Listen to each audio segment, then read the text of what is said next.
This year's theme for Black History Month is African Americans and the Vote. The year 2020 marks the centennial of the 19th Amendment and the culmination of the women's suffrage movement. The year 2020 also marks 150 years since the passing of the 15th Amendment, giving Black Americans the right to vote. The theme recognizes the struggle for voting rights among both Black men and women throughout American history and the rise of Black elected and appointed officials at the local and national levels, campaigned for equal rights legislation, as well as the role of Blacks in traditional and alternative political parties. While the 15th Amendment barred voting rights discrimination on the basis of race, it left the door open for states to determine the specific qualifications for voter registration. Southern state legislators used tactics such as literacy tests, poll taxes, and other discriminatory practices to disenfranchise a majority of Black voters. As a result, securing voting rights for African Americans in the South became a central focus of the civil rights movement. In 1965, peaceful marchers like Amelia Boynton were attacked by Alabama state troopers as John Lewis led the march across the Edmund Pettus Bridge in Selma.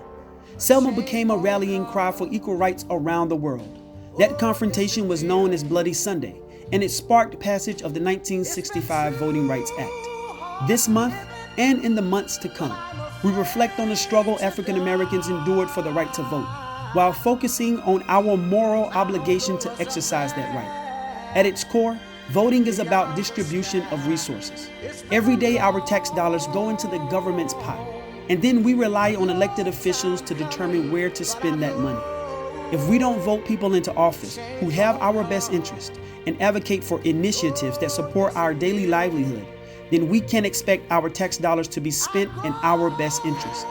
Being complacent and not voting is not an option, unless you simply concede to giving your hard-earned money away to people, programs, and ideas that don't support the communities in which you represent.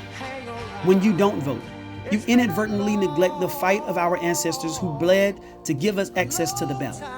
We can't expect to win with every vote, but if we don't vote, we can certainly expect to lose. I'm not going to be long. I'm going to be very brief. I'm not here to make a speech. I'm here to make a plea, and I'm here to urge you to do something that I think you will do and something that I think you want to do. Each of us has a moral responsibility, if we are of voting age and if we are registered, to participate in that decision. I come here to urge every person under the sound of my voice to go to the polls on the 3rd of November and vote your convictions. Now, I know you're intelligent people, and I don't need to tell you who you should vote for. I don't have any fear about that. You know who to vote for. I'm just asking you to vote.